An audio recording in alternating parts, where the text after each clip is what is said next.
Watch Tranzeet TV right now. Mi Harmon ultimo commentario 1. Keep watching Tranzeet TV and stay more for premium content. Otra vez, adios. Temperament. You sit on the bench. He has shown his satisfaction with not being played week in, week out. So sometimes you have to deal with all this. And but regardless of what happens, Chelsea is in a good place with the quality of player that they have and the age of these players. All they need to do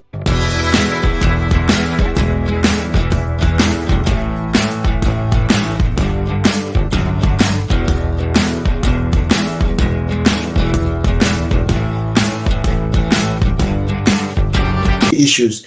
And the biggest game of the weekend was Chelsea at home to Arsenal. This one was an interesting one. Arsenal have been struggling in the league in the past 3 games before this one. And Chelsea, on the other hand, is a team a lot of people did not expect to be where they are right now. And they currently think 4th on the table ahead of Arsenal. And, you know, it was always going to be an interesting one. And for me, I don't know, I want to ask you this question. Before the game, it was going to be a tricky one for us now. For you, was it about to stop losing or must win? How did you think Arsenal should have, you know, what was going to be if you're an Arsenal fan, what would be your priority going into that game? Is that Arsenal must win this game, regardless? If it means losing, let them lose. Or should it be, well, let's stop losing, then we can build from there? Well, I think if I was an Arsenal fan, I would go for, you know, not losing and then, you know, building from there. Because if you look at the run of games Arsenal have had, they've had, you know, poor performances, especially in their playing style. Now, you know, I couldn't, you know, get live pictures of that game because I was actually on the road. But yeah, when I got a highlight of that game, I noticed that, you know, there was a good transition from the Gunners. You know, they were playing better, and you know, but I think it's not just about playing better. You know, we are gradually and, you know, getting into that point, you know, approaching that point where, you know, playing better isn't just good enough. Arsenal need wins, but first of all, you know, they need to play together as a team. They need to start working on the lapses that, you know, they've noticed in the last couple of games, and then build from there. I knew this game was going to end in a draw because Chelsea themselves also want the win. Arsenal want a win. And both teams, looking at their position, the interesting thing was that the two teams wanted to win the game. They went out, they went toe to toe with each other. Yes, the game wasn't all that quality. You know, wasn't really as I expected it, but you could see that the intention was clear. Both teams wanted to win the game, and they went for it. But somehow, like you mentioned, Arsenal played better in this game. Arsenal, for me, edged it a little bit above Chelsea. They played a little better than Chelsea, especially going forward. And this highlights the importance of Odegaard coming back into the team. We came with what he normally, you know, offers, knitting it together for Arsenal, creating overload for Arsenal with Saka and Kahava sometimes on the right side, and making space for Martinelli, which eventually was how Arsenal got their goal. You know, so like you mentioned, I think we're going to begin to see how Arsenal plays is coming back. And whether it's an excuse or not, is the fact that they have had issues this season. They've lost players to injuries, to suspensions, a few, you know, dodgy referee decisions going against them. So it's been a very patchy time for them. But if you remember last season as well, Arsenal had this same issue. Fans were crying that they didn't understand how the team was playing in the first half of the season. All of a sudden, second half of the season, they just exploded. A lot of people were saying the season before that, they went all gun blaze in the beginning and gassed out in the end of the season. So some people were saying that it was intentional from Arteta last season to make them, you know, increase the tempo as the season progresses. But now they're 9 points or 8 points behind Liverpool, which is very, very risky. Though on Liverpool side, you can say, even Anastas said that Arsenal has played a lot of difficult games. Arsenal has played almost everybody in top 10 of the league, while Liverpool have been dealing with people who are below the league. So I don't know which one was better. Is it to have the post on the board or do your difficult work, the fixtures earlier then? Because if injuries start to come and you're meeting bigger and more stronger teams, it probably will be more difficult for you to win games or get points. So yeah, that's I don't know what you mean about Odegaard coming back. Do you think is massive and it's going to help us now start to pick those points that they used to do in the past? Well, firstly, Arsenal are where they are because they haven't gotten those bounces, they haven't gotten those those good decisions their way, they haven't gotten the injury logs, and everything you need to do to become successful. And it's good that Martin Odegaard is actually back. I saw his impressive performance he played, and I also like the fact that Partey, we had that midfield trio of Partey, Odegaard, and then Gabriel Martinelli, and it looks like maybe that will actually work. And then Mikel Merino also he looked quite good. He had a very good game. He had a very good game. And that's I don't know if our viewers out there, if you watch the video that I dropped last week or this week, I said it that Merino for me shouldn't have been thrown into that team at the beginning. He just came to England. I know he had played in Manchester City and Newcastle for a little bit. I mean, he shouldn't be starting games for Arsenal. He should have, because players who have even played for us under Arteta, who go out on injury, when they come back, they find it difficult to meet up with the pace. Then because of a player that's coming from a different league. So I expected Arteta to gradually bed him into the team, and which was what happened. He came in the second half, and it looked like this was a perfect game for him to play. He had a very neat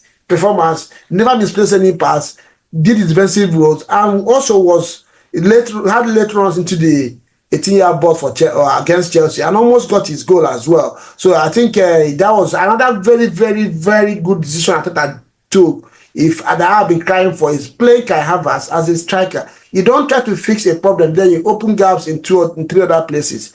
Let one problem be there. Odegaard is not there, we know. So find another way. Don't try to use Kai Havertz to play the guy's role. He's not good at it. Then you're missing Hazard up front. And that was one of the things that was worrying us now. He was at times he was also playing Partey on the right fullback. Then you causing problem in about 4 positions in the team, and all of a sudden the team looks different. Now Partey playing as a DM, Kai Havertz going back to his top 9 position, and Odegaard, the team looked recognizable, and I believe that going forward. But let's talk about Chelsea. Caicedo, for me, he began to look at that player that Chelsea actually paid 100 million or there about 124.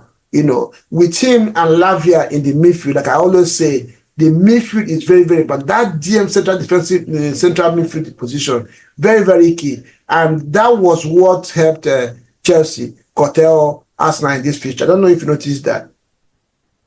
Well, maybe I may not have noticed, those moments of Caicedo. But I know in the last game where I watched Chelsea and their Conference League fixture, although I shouldn't be using that as a yardstick because it's nowhere they played. But I've been impressed with Caicedo and what he has done so far for Chelsea. And I'm also not just impressed with Caicedo, I'm impressed with the general, Chelsea squad. How they've transitioned from the fact that, they were really struggling side last season. And, there were a lot of question marks about the signings that were made, not just about Caicedo. They spent a lot of money, over £500 million on getting players, yet they could not finish at a very reputable position in the Premier League. Struggled so much, the fans were disappointed with their side. But so far this season, Enzo has come in and he has done a really good job, in trying to blend these, young players. I've always believed in these players. A lot of persons were castigating the fact that, this guy just came in and bought a lot of players. Anybody he saw paid so much money on them. For me, he didn't just pay money on those players. He paid, he saw prospects in them and, signed those players. Every player in Chelsea is actually a young prospect and a talented player, who could do great things for themselves. They just needed a manager who could, sort out some tactical, display for them. And you see them flourish. We are seeing them, the likes of Christopher Nkunku themselves, the other players. The only underwhelming player for Chelsea now is, I won't say underwhelming, but João Felix has not been given more game time so far this season. He's been coming in from the bench, and you talk about the quality they also have on their bench. So Now, I think with time, maybe as the season goes on, maybe he will be included. You also talk about Enzo Fernandez, the World Cup winner. I think he's been, underperforming for Chelsea so far this season, and it's really really disappointing. But maybe with time he will also improve. I also want to talk about one certain player. His name skips my mind now. Oh, Mikhail Mudryk.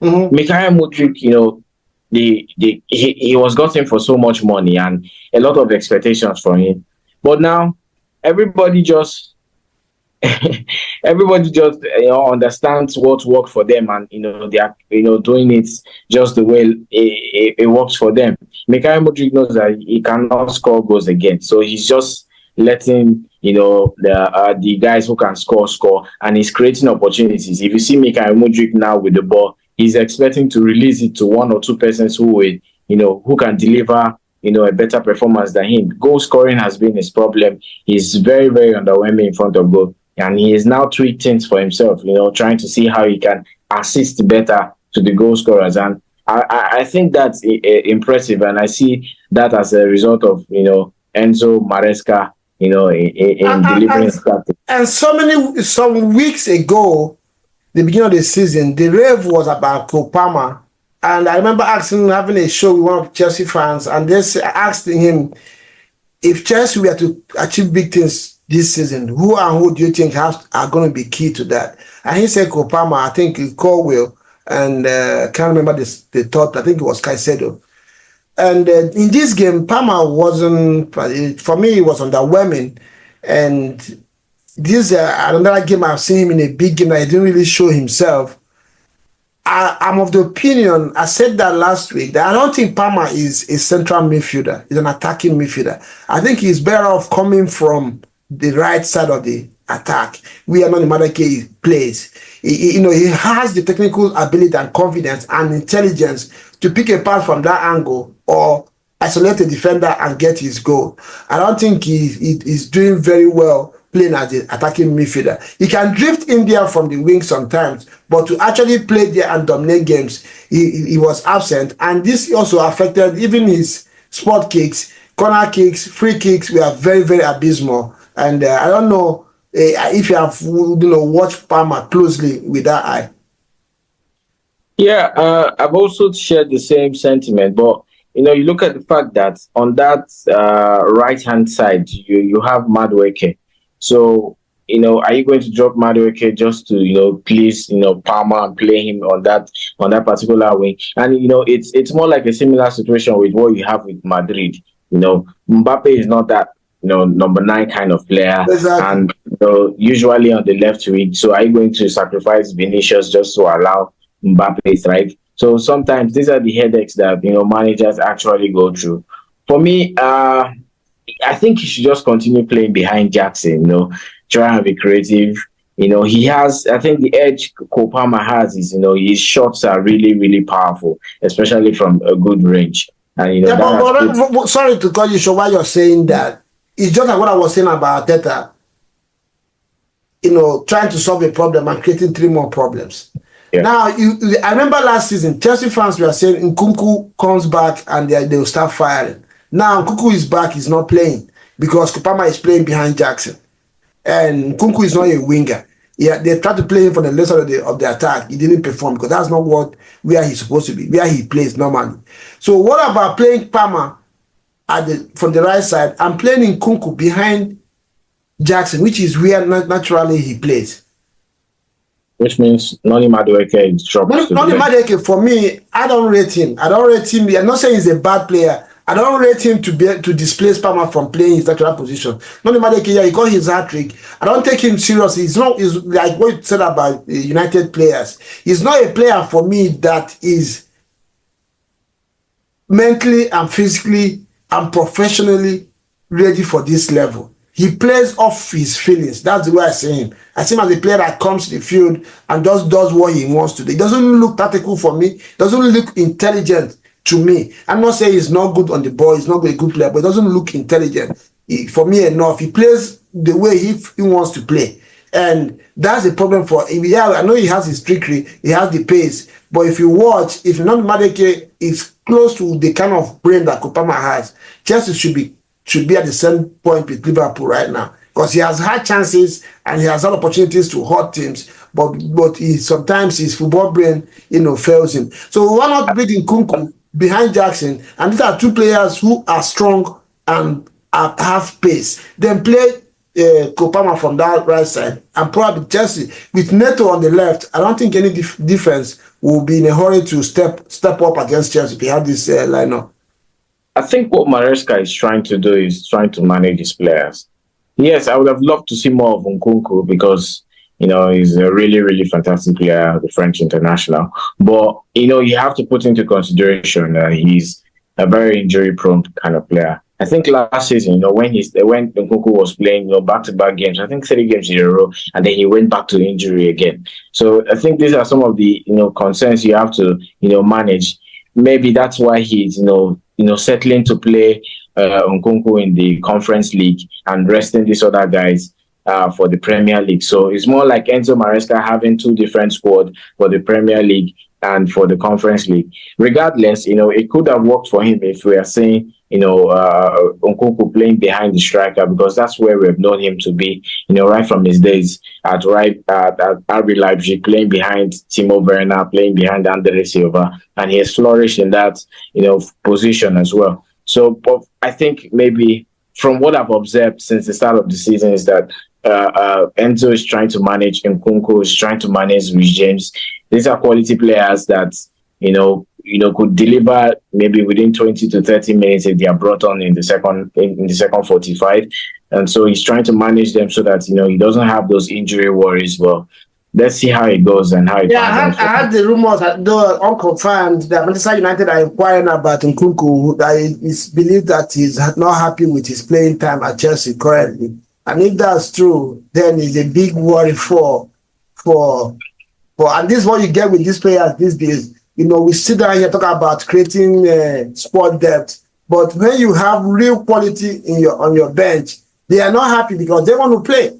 So it's a big, like you said, it's a big headache for coaches to deal with managing these players, because everybody wants to play, regardless of their form and how good they are. And I think that's one of the reasons why Madeke is playing too, because he doesn't have that temperament to sit on the bench. He has shown his satisfaction with not being played week in, week out. So sometimes you have to deal with all this. And but regardless of what happens, Chelsea is in a good place with the quality of player that they have and the age of these players. All they need to do now is to probably get 1 or 2 experienced players out to the mix and begin to compete. And probably by next season, they should be competing for the title. And maybe they will get a better goalkeeper, because Sanchez doesn't look serious to me in any way. Yeah, he's good to his feet. He's good to play now from the back, the way. But every now and then, every 5 passes, he misplaces one. So that's like what you used to get with Ramsey in Arsenal, which is the reason why I think I let him go. Because he tries to play out from back, but he always gets it wrong after every 5 or 4. When there's pressure on him, you can bank on him to falter. Yeah, Victor, thank you very much for stopping by today. It's been an interesting discourse today. This weekend was interesting as well. And we're the 2 teams that we are expected to go toe-to-toe this season to winning the league are faltering badly. But again, last season, somebody mentioned today that last season, towards Christmas, Liverpool at some point were 5 points on top of the Arsenal and Manchester City, and they ended up 8 points behind them. But that was under Klopp. This season, they've come again. They're starting good, and a lot of people, Liverpool fans don't want to mention it, but it's really looking good for them. And nobody knows if Arsenal and Manchester City continue to do what they're doing, Liverpool might be in for a surprise win of the league this season. And thank you, and we'll make our time safe trip to the Super Eagles game. I know you're going to be there. We expect you guys to Samoa to give us feed. Our viewers out there, stay tuned on the channel. We're going to be covering the Super Eagles game. It's a 2-legged game for the Nations Cup qualifier on Friday and on Tuesday in Uyo. And we'll be giving you live feed. Victor will be there. We'll try to get some interviews with some of the big names in the Super Eagles camp. and serve you on the channel. Victor, good to see you again. I'll see you again next time. Ciao, bro.